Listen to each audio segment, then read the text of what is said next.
All right, through the magic of an outfit change, it could be any time. And I'm back together with you again to go through chapter 28 of the text. I'm calling this the chapter. This is a big chapter, folks. It is the chapter where the sort of ultimate thing in the text happens. Kind of depends on how you compartmentalize the book. It's kind of a long chapter, so let me jump right in to a couple things that happen, a few quotes, a few sections I want to talk about with you, and then it'll be done, and we'll almost be there. All right, chapter 28. As I mentioned in the last video, as you read in chapter 27, they are going to the school play. Scout is playing pork, and Jem has to escort her because no one else in the family can attend. So that is how the beginning starts. They start heading on their way. She's carrying her costume. It's dark. It's late at night. They're making their way along the route from their house to the school. And they're taking right now the normal path in front of the Radley house. And as they go along, they're kind of talking about things. And there's some little pieces related to notes, theme notes specifically, that I thought were important to point out to you. So as Jem and Scott are walking along to the school for the play, someone mentions, one of the two of them mentions, ain't you scared of haints? If you didn't know what a haint was, I hope you'll look it up. I see it as like a ghost, something that's going to get you a demon, something like that. And then they go on and they say, we laughed. Haints, hot steams, incantations, secret signs had vanished with our years as mist with sunrise. What was that old thing Jem said? Angel bright, life and death, get off the road, don't suck my breath.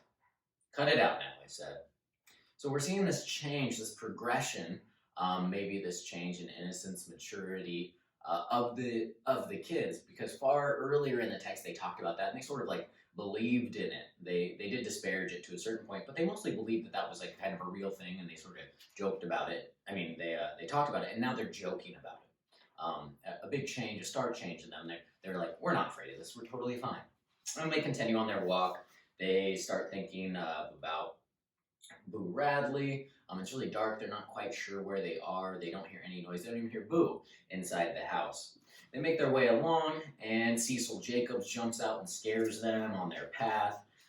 Cecil Jacobs, you hopefully remember him from a while ago. They get to the school.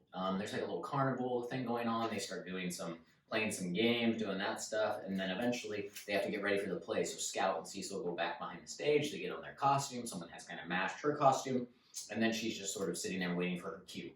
And of course, you know, and as you recall, she falls asleep and she misses her cue.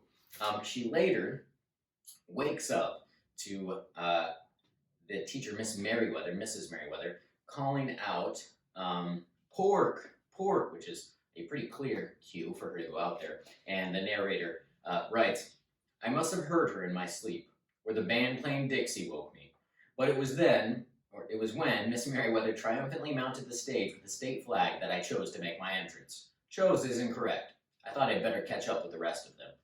They told me later that Judge Taylor went out behind the auditorium and stood there slapping his knees so hard Mrs. Taylor brought him a glass of water and one of his pills.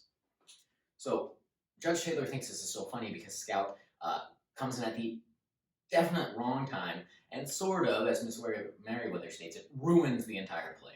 Her cue's wrong, she messes it up, she comes at the wrong time, she comes in as she's mounting the flag, which should be the ending of it, and misses her cue, and sort of a child walking out in a big giant paper mache and chicken wired pork costume stumbles out on stage, and it's quite comical to everyone there. And Miss Merriweather is not happy about it, and this results in Scout being ashamed. And she doesn't want to leave right away because she kind of wants to let the crowds disperse. Someone offers Jem and Scout a ride, and they refuse. They say, we just have a short walk.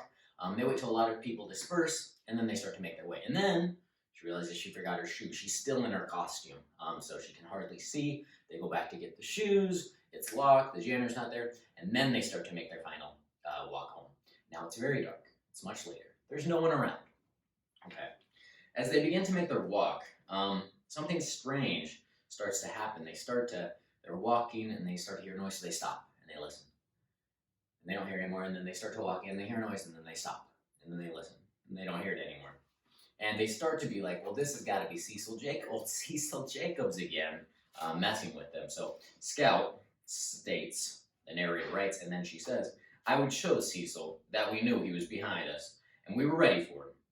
Cecil Jacobs is a big wet hen, I yelled suddenly, turning around. We stopped.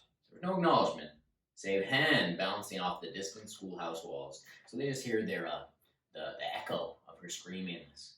And there's no response. They're kind of thinking, okay, Cecil's going to come out now that we're calling him a coward and a fool. They keep going, and it's so dark. Scout's having a hard time really seeing her way around. Jem wants her to change.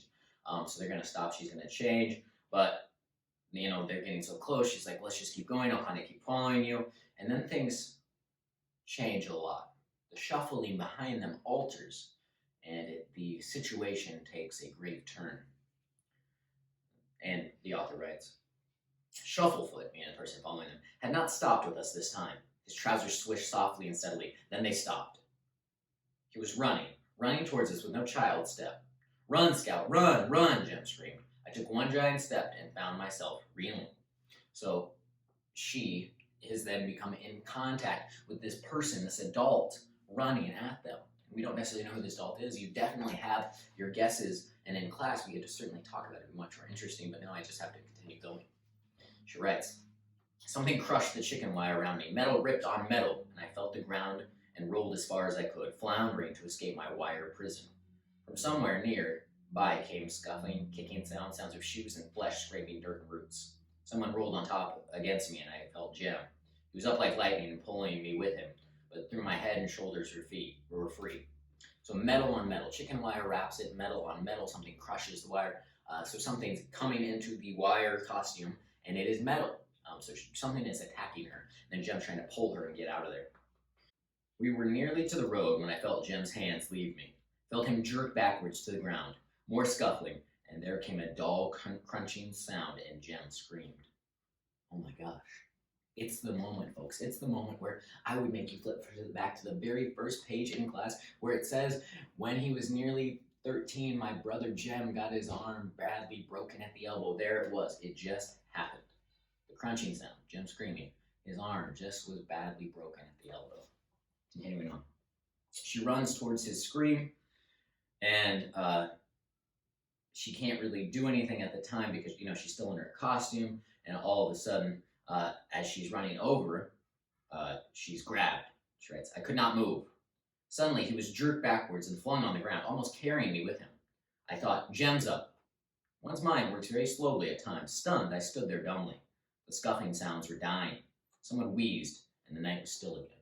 So she's trying to get to Jem when she's grabbed.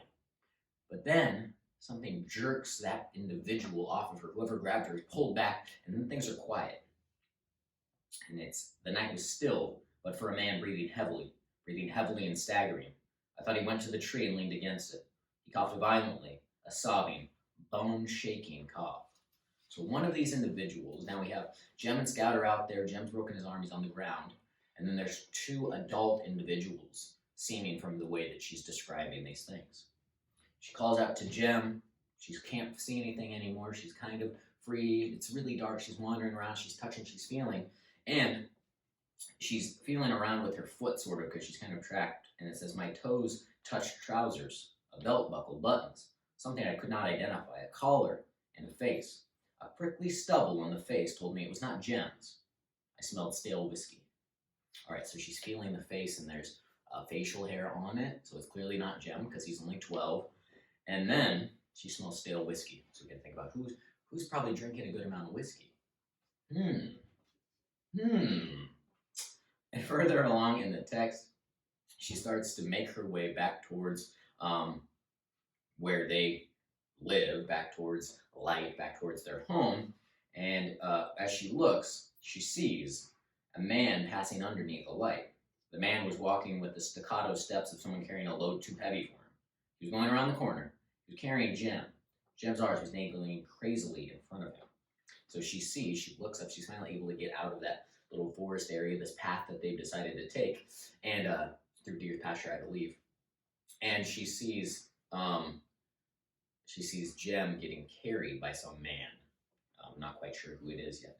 She makes it all the way back to the house, and Atticus is down there, and Aunt Alexandra's down there. They call Dr. Reynolds to come because they see that Jem is injured. Dr. Reynolds comes. Scout's really nervous about his life, if he's going to be okay, what the heck's going on. And then, of course, Heck Tate arrives. Hectate's been called because a crime was committed. Something's going on. And Hectate is starting to tell Atticus what he found when he went out there.